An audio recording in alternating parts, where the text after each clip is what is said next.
The samurai were the elite warriors of pre-modern Japan, famed for their skill with the sword and their fierce code of honor. For centuries, roughly from the late 1100s until the 1870s, these warriors dominated Japanese society and politics. In popular imagination, samurai are often depicted as noble swordsmen upholding justice, an image reinforced by films like Akira Kurosawa's Seven Samurai, 1954. That classic film about warriors defending a village helped crystallize the global image of the samurai and their almost sacred code of honor, inspiring Western works from the Magnificent Seven to Star Wars. However, the true history of Japan's samurai class is far more complex. While their martial prowess made them famous, their lasting legacy extends beyond battle, influencing government, philosophy, art, and modern pop culture. The word samurai itself means one who serves. It comes from the Japanese verb saburao, which means to serve noble masters. Fittingly, the first samurai were not mighty warlords but armed servants of aristocrats. During the Heian period, 794 to 1185, Japan's imperial court in Kyoto struggled to control the distant provinces. Wealthy landowners in the countryside began hiring warriors for protection, as the central government had no standing army. These private fighters, also called bushi, warriors, were practical protectors of estates, keeping order and defending their lord's lands. Over time, the most powerful landowning clans, such as the Minamoto and Taira, amassed large armies of samurai and even gained imperial court titles. One early role of samurai was fighting the emishi, an indigenous people in northern Japan. By the 9th century, emperors had dispatched warriors to subdue the emishi in the Tohoku region, a campaign that helped forge the first samurai traditions. By the 11th century, the Minamoto and Taira clans had become fierce rivals, each vying for influence at court. A series of conflicts erupted as imperial authority waned. In 1156, the Hogan Rebellion saw samurai support different claimants to the throne. A few years later, in 1160, the Meiji Rebellion pitted Minamoto samurai against Taira, ending in a Taira victory under the ruthless leader Taira no Kiyomori. Kiyomori became the first warrior to effectively control the imperial government, installing his infant grandson as emperor in 1180. This provocation sparked an all-out war between the two clans. The bloody Genpei War, 1180 to 1185, was a national civil war that marked the rise of the samurai to supreme power. Samurai armies clashed in battles across Japan. One famous episode was the naval battle of Dan no Ura in 1185, where the Minamoto finally defeated the Taira. Legendary samurai heroes emerged from this war. For example, Minamoto no Yoshitsune, a brilliant Minamoto general, became celebrated in lore for his exploits leading his clan to victory. Female warriors even appear in the tales. Tomoe Gozen, a female samurai on a musha, is said to have fought in the Genpei War alongside Minamoto no Yoshinaka, displaying great archery and swordsmanship. By 1185, the Minamoto clan, led by Minamoto no Yoritomo, had triumphed. Rather than restore strong imperial rule, Yoritomo took power for himself. In 1192, he had the emperor grant him the title of shogun, military dictator, officially establishing a warrior government at Kamakura in eastern Japan. This was the birth of the Kamakura Shogunate, and it marked the true beginning of samurai rule over Japan. Under Yoritomo's Kamakura Shogunate, the samurai class became the de facto rulers of Japan. The emperor in Kyoto remained as a figurehead, but real power lay with the shogun and his network of loyal samurai lords. Yoritomo organized the samurai into a feudal system. In exchange for land or payment, samurai swore fealty to their overlords, daimyo or the shogun himself, and provided military service. Only those authorized by Yoritomo could call themselves samurai, underscoring their new privileged status. Samurai governed the provinces, serving as enforcers of law and order at the local level. This period saw the entrenchment of the Bushidō ethos, the way of the warrior, emphasizing loyalty, bravery, and honor. Zen Buddhism also took hold among samurai during Kamakura times, as its meditative discipline and focus on inner calm appealed to warrior sensibilities. A man's honor was often said to reside in his sword. Swordsmithing became an art, and the samurai's katana blade came to be revered as his soul. The Kamakura period faced its greatest crisis with the Mongol invasions of Japan. In 1274 and again in 1281, the Mongol Empire under Kublai Khan launched massive invasion fleets aiming to conquer Japan. The samurai, used to smaller-scale clan warfare, were suddenly defending against a foreign army of Mongols, Chinese, and Koreans with advanced weapons, like gunpowder bombs, and overwhelming numbers. The Japanese fighters, though outnumbered, fought tenaciously. In both invasion attempts, fate intervened. Fierce ocean storms, later called kamikaze, divine winds, struck the Mongol fleets, wrecking many ships and forcing a retreat. These miraculous typhoons were credited by the Japanese to divine intervention. The Mongol invasions were ultimately repelled, and for the first time the samurai had united to fight a common external enemy. However, the war drained the Kamakura government's coffers and destabilized its rule. Many samurai who had fought the Mongols felt unrewarded since there were no new lands to grant.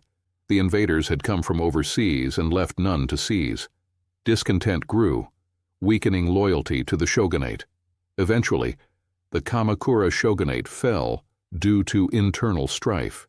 In 1333, a samurai general named Ashikaga Takauji turned against Kamakura and supported the emperor to briefly restore imperial power. By 1336, Takauji had seized power for himself as shogun, establishing the Ashikaga shogunate, also known as the Muromachi shogunate after a district in Kyoto. The center of government shifted back to Kyoto, but this did not bring peace. The Muromachi period, 1336 to 1573, under Ashikaga rule, was marked by weak central authority and nearly constant feudal warfare. Ashikaga shoguns never controlled the country as firmly as the Kamakura government had. Instead, power devolved to regional samurai lords known as daimyo. These daimyo governed their domains almost like independent states, each with their own armies of samurai. They often fought each other for land and influence, especially as the Ashikaga shoguns grew weaker in the 1400s. This era of fractured power exploded into the Onin War, 1467 to 1477, a devastating conflict centered in Kyoto that left the city in ruins and effectively ended the Ashikaga shogunate's authority. The Onin War ushered in the chaotic Sengoku Jidai, or Age of Warring States, which lasted from the late 15th century through the 16th century. During the Sengoku period, Japan was divided among dozens of rival warlords, and the samurai experienced constant battle. Strong clans swallowed weaker ones. Alliances were made and betrayed with dizzying frequency. It was an era of legendary samurai battles and heroes, but also great suffering for the common people caught in endless war. Despite the turmoil, culture did not stagnate. In fact, the Muromachi/Sengoku age saw a flourishing of Japanese art and Zen-influenced practices. The samurai class patronized Zen Buddhism and helped popularize the tea ceremony, rock gardens, ink painting, no drama, and poetry. Many samurai, when not fighting, engaged in cultural pursuits with as much discipline as they did swordsmanship. This blend of warrior and artist became part of the samurai mystique. By the mid-1500s, a new factor entered Japanese warfare: firearms. In 1543, Portuguese traders arriving on Japan's shores introduced the matchlock arquebus, a type of musket, to the Japanese. The samurai, who had traditionally relied on bows, swords, and spears, were quick to see the value of guns. Daimyo began adopting firearms and hiring gunsmiths to produce matchlocks domestically. Battles began to change. Volleys of musket fire could decimate charging sword cavalry. Perhaps no one understood this better than Oda Nobunaga, the warlord who would eventually seize power.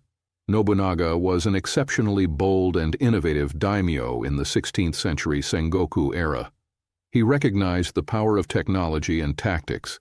Famously, At the Battle of Nagashino, 1575, Nobunaga's army used hundreds of musketeers firing in rotating ranks behind wooden stockades to annihilate a charging force of samurai cavalry, a revolutionary strategy at the time. Nobunaga also embraced trade and modernized his domain's economy. Ruthless and ambitious, he broke the power of militant Buddhist monasteries that had their own armies and had long interfered in politics. During this Sengoku period, countless notable samurai figures arose. Clans like the Takeda, Uesugi, Hojo, Mori, and others each produced famous generals and tacticians. To name just a few, Takeda Shingen of Kai Province and his rival Uesugi, Kenshin of Echigo, were legendary for their series of fierce battles in the 1560s. Date Masamune in the north, the one-eyed dragon of Oshu, Hattori Hanzo, a famed samurai ninja, intelligence agent, serving Tokugawa. The history of this era reads like an epic saga. These feudal wars continued until a few outstanding leaders gradually brought Japan under a single rule once more. By the late 16th century, three pivotal figures, often called the Three Unifiers, succeeded in ending the long period of civil war. The first was Oda Nobunaga. Rising from relative obscurity as the son of a minor lord in Owari, central Japan, Nobunaga showed tactical brilliance and no hesitation in crushing opposition. Starting around 1560, he defeated rival warlords one after another. In 1568, he seized Kyoto, effectively controlling the Ashikaga shogun. In 1573, he formally ousted the last Ashikaga shogun, extinguishing that lineage and asserting himself as the most powerful daimyo in Japan. Nobunaga's motto was, "Rule the empire by force," and he nearly succeeded. By 1582, his armies had conquered about half of Japan. He was known for his relentless drive and at times cruel methods. For example, he infamously slaughtered warrior monks of Mount Hiei who opposed him. Yet he also reformed civil administration, promoted free commerce, and encouraged the arts, heralding the end of medieval division. Nobunaga met a dramatic end in 1582 during the Hannoji incident. One of his own generals, Akechi Mitsuhide, betrayed him and launched a surprise attack. Cornered at a temple in Kyoto, Oda Nobunaga committed seppuku, ritual suicide, as the flames consumed the temple around him. He died at 47 before seeing total unification, but he paved the way for the next two great leaders. The second unifier was Toyotomi Hideyoshi, Nobunaga's top general and avenger. Hideyoshi rose from humble origins. Legend says he started as a peasant foot soldier, to become Nobunaga's loyal right-hand man.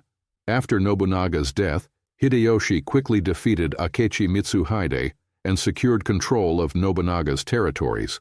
By 1590, Hideyoshi completed the conquest of the remaining independent domains, unifying Japan for the first time in over a century. Lacking noble lineage, Hideyoshi could not become shogun, but he ruled as regent, Kanpaku, on behalf of the emperor. Hideyoshi instituted important policies to stabilize his rule.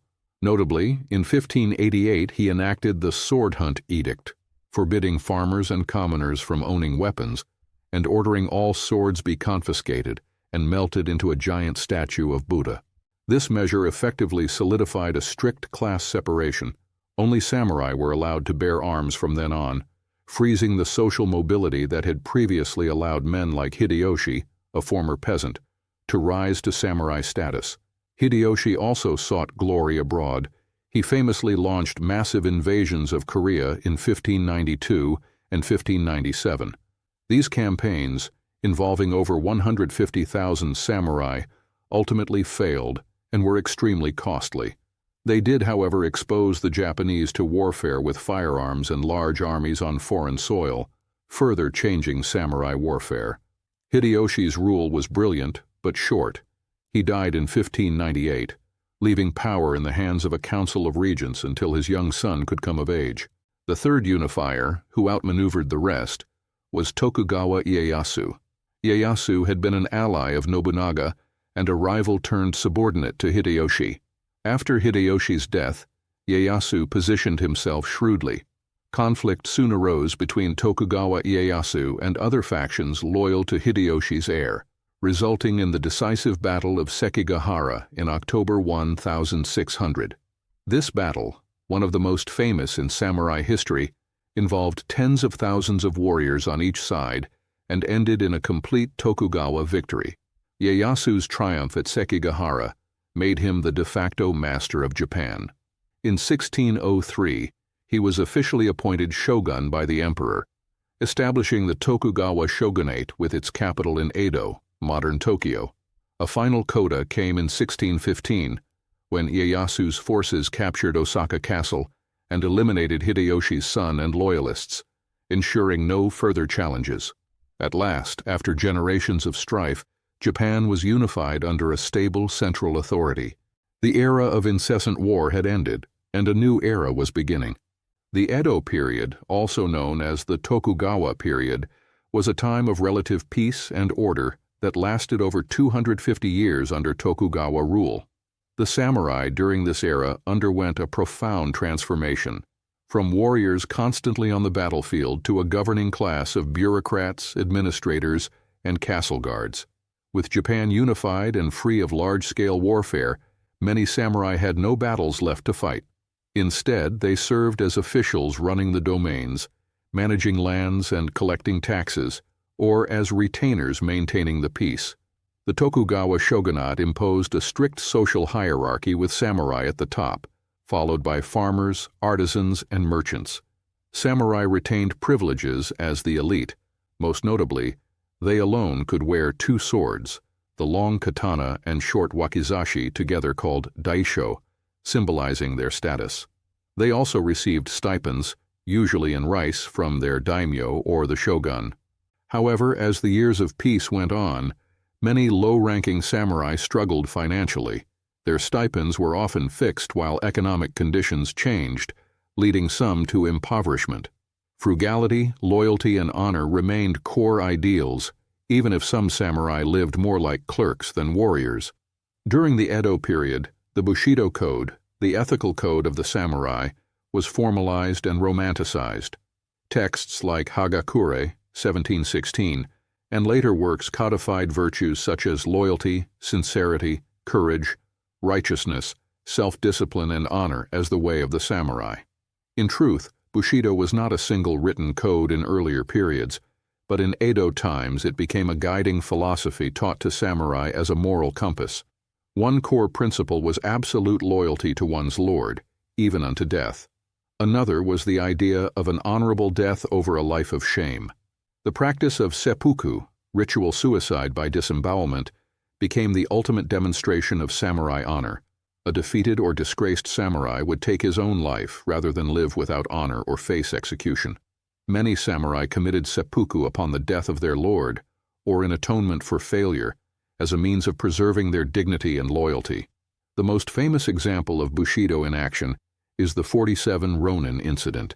In 1701 to 1703, 47 samurai were left masterless, Ronin, after their lord was compelled to commit seppuku for attacking a corrupt official. These Ronin chose to secretly plot revenge. In 1702 they struck, killing the official who had caused their lord's downfall. Though their act of vengeance was successful, it was still illegal. The 47 loyal men willingly surrendered and were ordered to commit seppuku themselves as punishment. Their story, known as the Tale of the 47 Ronin, became legendary as an exemplar of samurai loyalty and honor unto death. To this day they are revered in Japan as heroes who lived and died by Bushido's highest ideal of loyalty. Even in peace, samurai continued to practice martial skills. Kenjutsu, swordsmanship, schools, archery, and jujitsu, unarmed combat, were refined during Edo times. Many samurai also turned their energies to scholarship and arts. Literacy was high among samurai, and they studied Confucian ethics, literature, and history. Some became poets, writers, or artists. The era produced renowned samurai scholars and polymaths. For instance, Miyamoto Musashi, the famed duelist, lived during the early Edo period. He fought in the 1600 Battle of Sekigahara as a young man. Musashi spent his later years writing and teaching, In 1645, he authored The Book of Five Rings, Go-Rin no Sho, a treatise on strategy, swordsmanship, and philosophy. Musashi's life exemplified the Edo period ideal of the samurai as both warrior and sage. He was invincible in combat, undefeated in 62 duels, yet also an accomplished artist and philosopher. Many other samurai wrote poetry, practiced calligraphy, or patronized the elegant tea ceremony. The dual identity of the samurai, militarily skilled yet culturally refined, reached its peak in the Edo Age. From around 1600 to the 1850s, Japan under Tokugawa rule was notably isolated from the outside world. The shogunate enacted a policy of sakoku, closed country, severely restricting foreign trade and contacts.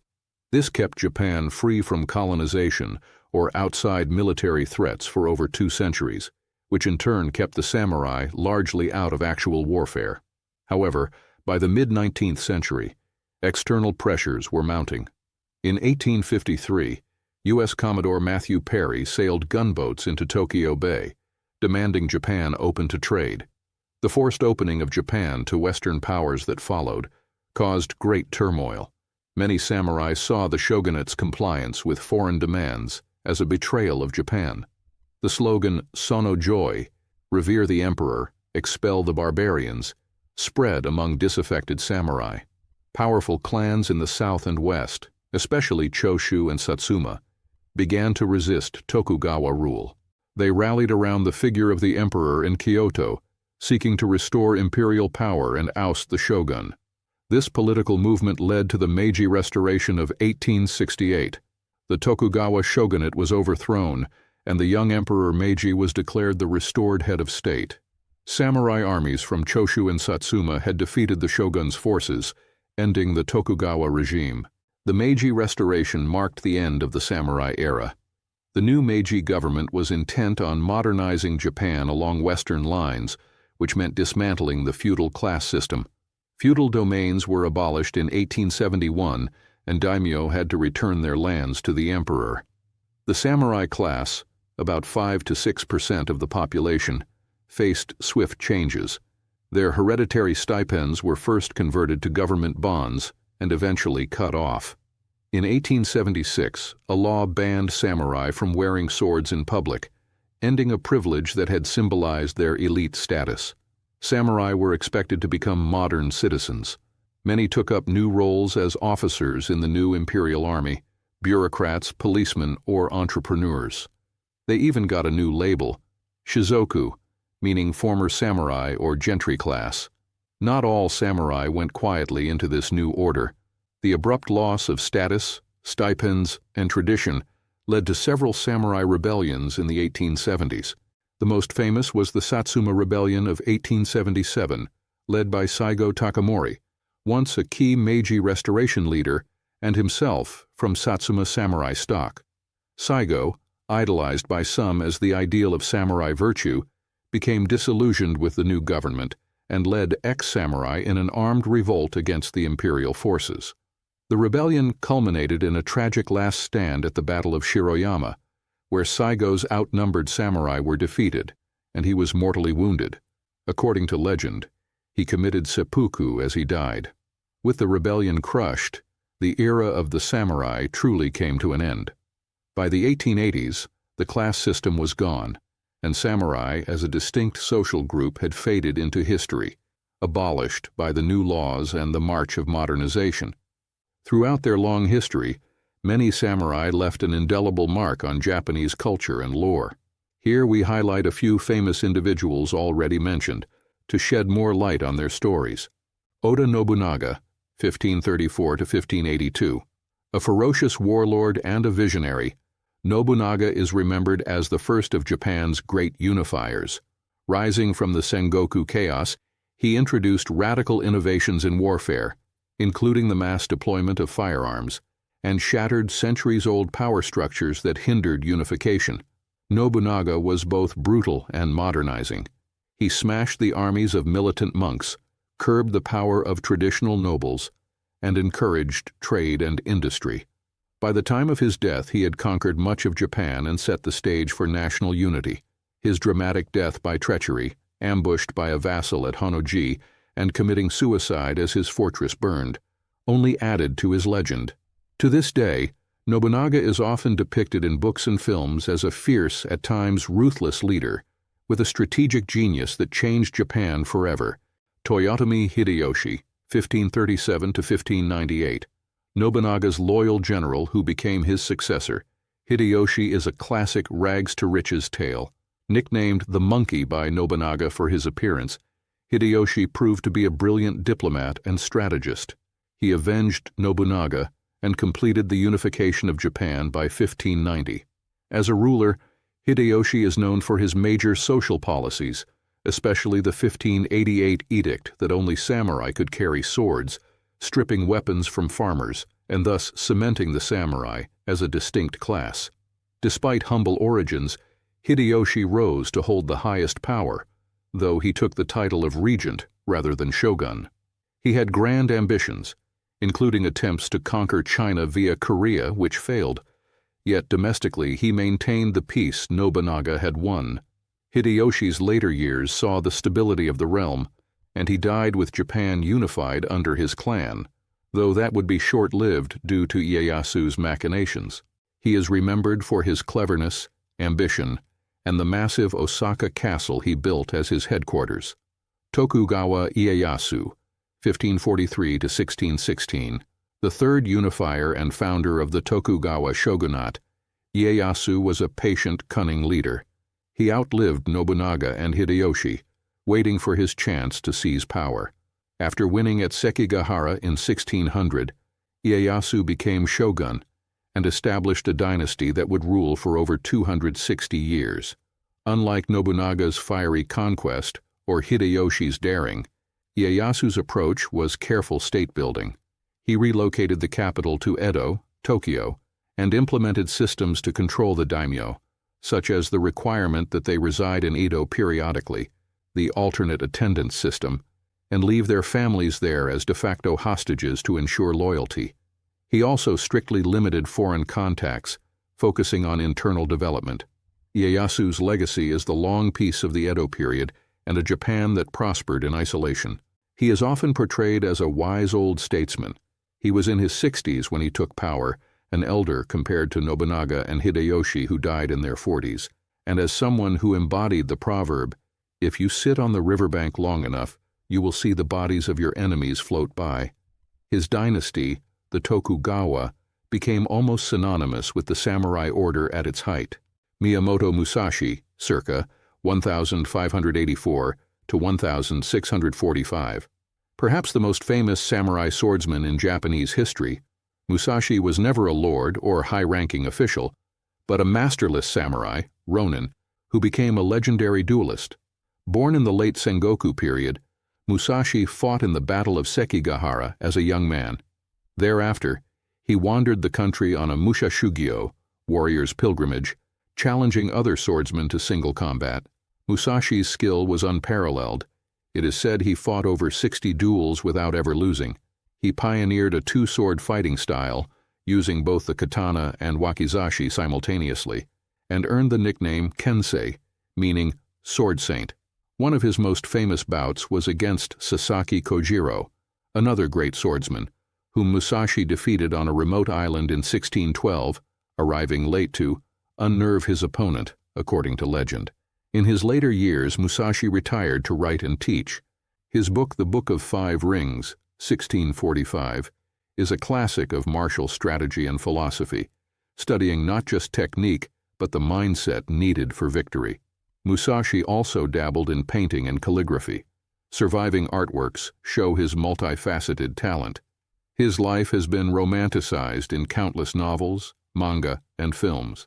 Musashi represents the archetype of the solitary, enigmatic samurai warrior seeking perfection in swordsmanship and in character. Tomo Gozen, 12th century.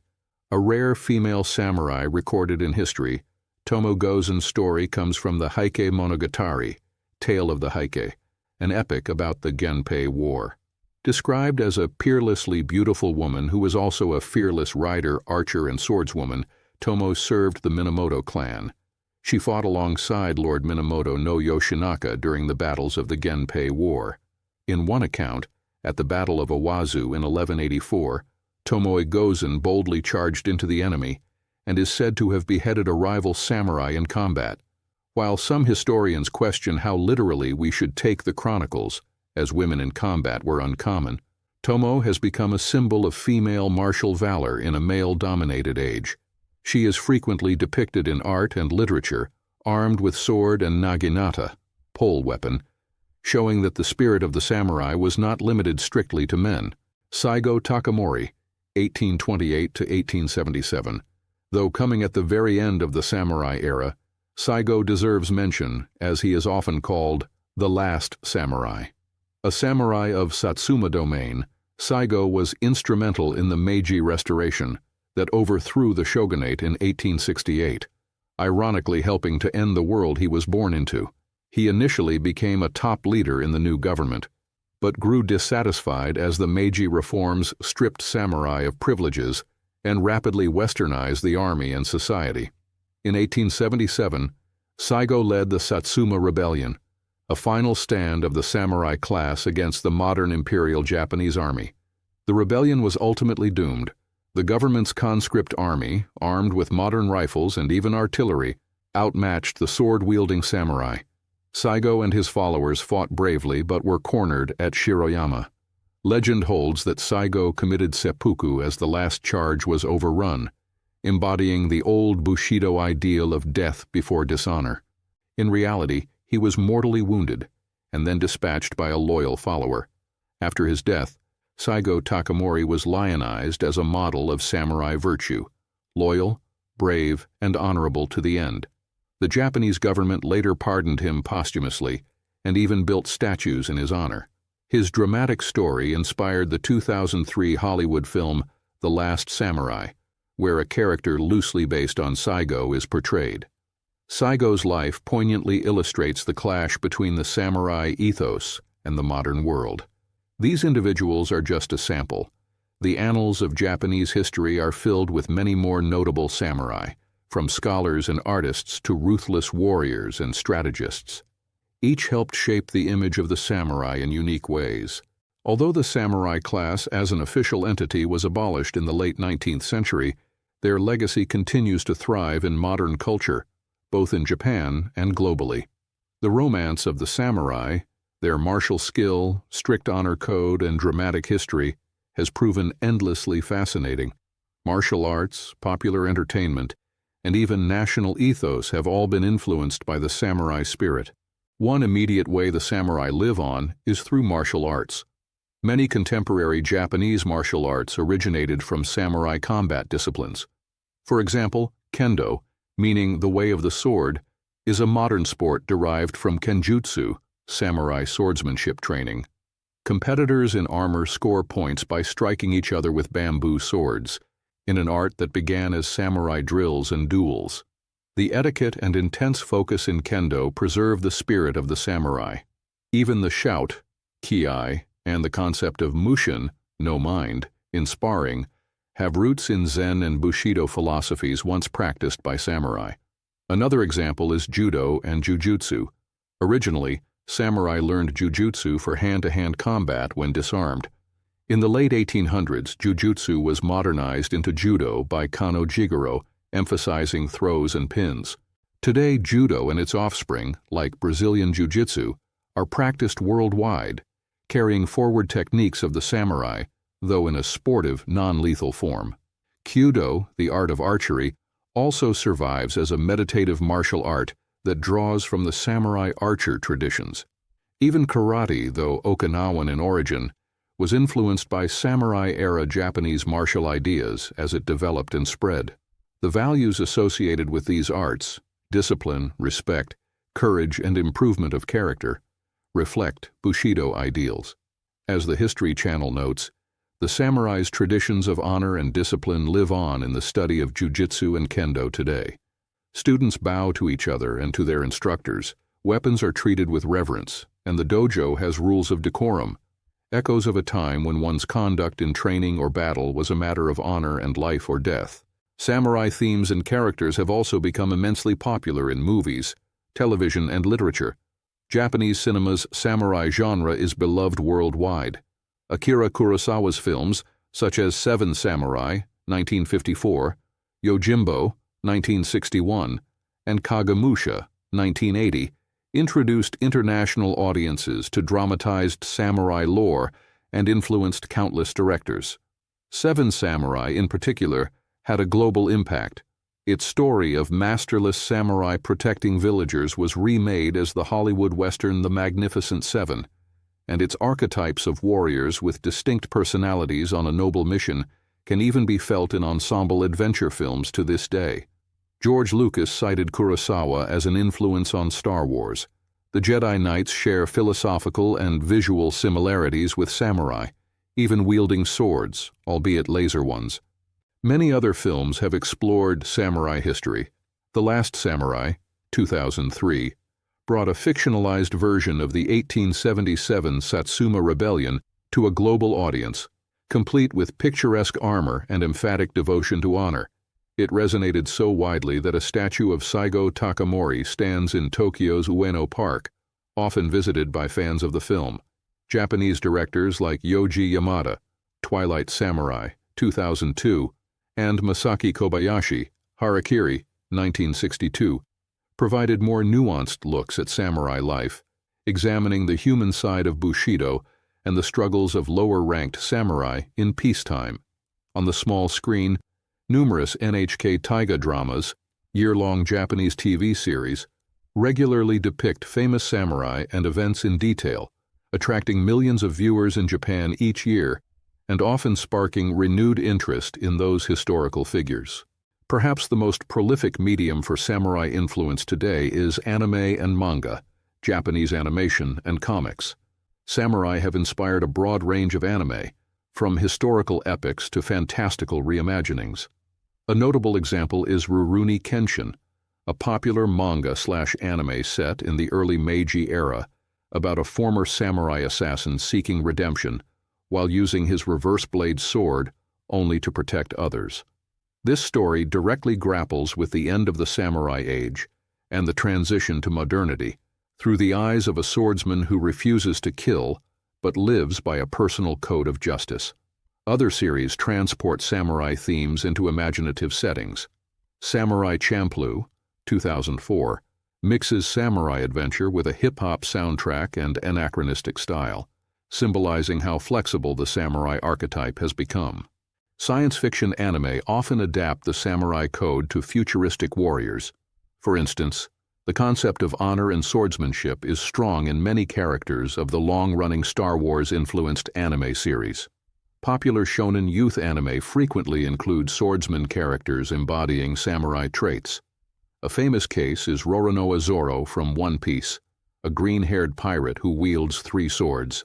Zoro's unwavering loyalty to his captain and his quest to become the world's greatest swordsman are essentially samurai ideals, transplanted into a fantasy pirate adventure.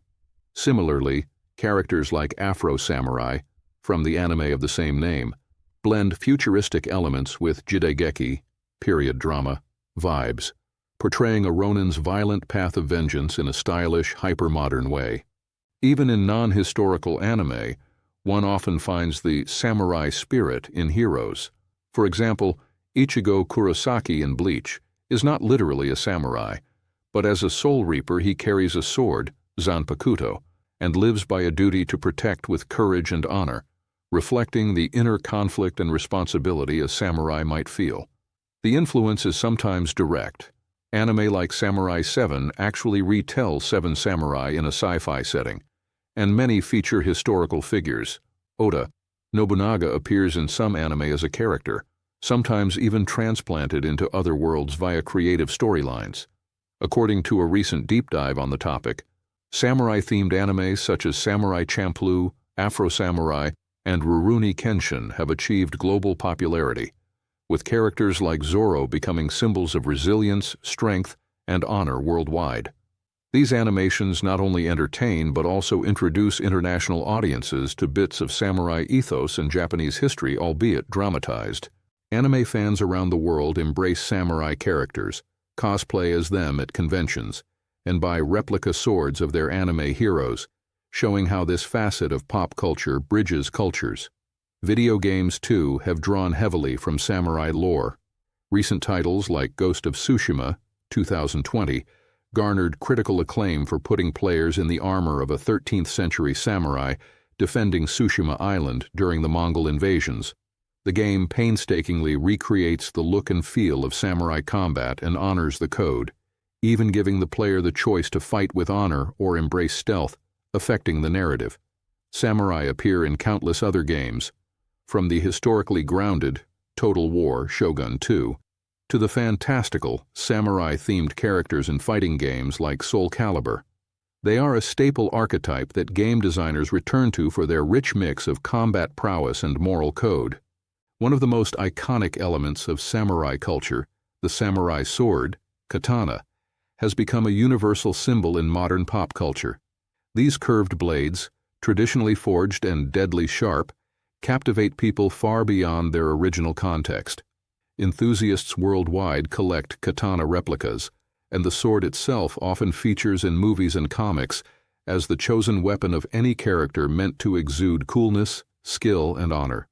As one cultural commentary notes, samurai swords continue to captivate millions around the world. They remain icons in movies, anime, video games, and martial arts. The katana's popularity is due not only to its elegant shape and famed cutting ability, but also to the aura of the samurai who wielded it. It represents a blend of art and weaponry, often portrayed as possessing a spirit of its own. In many stories, a hero's sword might have a name and history, reflecting the real samurai practice of seeing the sword as an extension of the soul. Modern martial artists practice aikido, the art of drawing the sword, as a meditative discipline, preserving the precise movements the samurai used when their katana left its scabbard. In Western pop culture, characters who use katanas, from the X-Men's Silver Samurai and Psylocke to Ninja Turtles and countless others, are instantly understood to have a certain disciplined, lethal grace that comes from the samurai image. The enduring mystique of the sword is a direct inheritance from the samurai era, and its emphasis on the blade as a badge of rank and honor. Beyond entertainment, the influence of samurai can also be seen in modern Japanese values and global perceptions of Japan. During Japan's rapid industrialization in the late 19th and early 20th centuries, the Bushidō ethos was repurposed as a general moral code for the nation. Qualities like loyalty, diligence, honor, and sacrifice for a greater cause were emphasized in education and even in military training leading up to World War II. In World War II, Japanese soldiers were famously indoctrinated with a revival of Bushido, carrying the spirit of the samurai into modern warfare. Some officers even carried ancestral samurai swords into battle, and the notion of death before surrender echoed the old samurai ethic of preferring honorable death to capture. In the post-war era, while Japan moved away from militarism, some observers note that the dedication of salarymen to their companies and the emphasis on loyalty and honor in business culture carry a whiff of samurai-like commitment. Words like giri, duty, obligation, and seppuku, often metaphorically used for taking responsibility, remain part of the cultural lexicon. Internationally, the image of the samurai contributes to Japan's brand, a land of tradition, discipline, and honor. Countless tourists visit Japan interested in samurai castles, armor exhibits, and reenactments. There are even samurai experience tours where one can dress in armor and learn some sword moves for a day, tapping into that timeless fascination. Finally, the samurai have become a mythic archetype, much like knights in European lore, representing a certain timeless ideal, a lone swordsman upholding justice, a loyal retainer sacrificing himself for his lord, a warrior poet seeking enlightenment. These archetypes appear in stories across cultures, but the samurai version has a distinctive flavor that people recognize and love. Even as we acknowledge the more troubling aspects of feudal warfare and strict class systems, the ethos of the samurai, courage, integrity, duty, and self-mastery, continues to inspire. As one 2025 article from Samurai Experience Tokyo puts it, the enduring influence of samurai culture on anime, and by extension, modern imagination, is undeniable. Samurai characters captivate audiences worldwide with their timeless themes of honor, conflict, and redemption. In essence, the samurai have transcended their historical origins to become global cultural icons. The story of the samurai is a sweeping saga spanning a millennium of Japanese history. From their emergence as provincial guards in the Heian era to their rise as feudal lords and shoguns, through ages of war and peace, the samurai left an indelible mark on Japan. They were not just warriors wielding swords and wearing lacquered armor. They were administrators, patrons of the arts, philosophers, and exemplars of a way of life.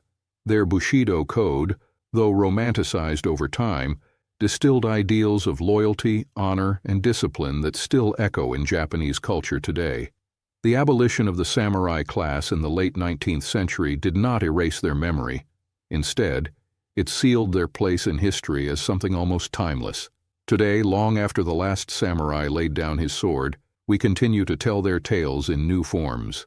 Whether it's a period drama of two swordsmen dueling on a rainy street, an anime hero drawing on samurai virtues, or a martial artist bowing before sparring, the spirit of the samurai endures.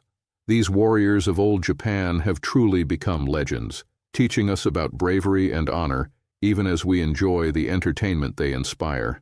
In the end, the samurai's legacy is not only in the pages of history books, but alive in the modern imagination, a bridge between Japan's past and a global cultural present.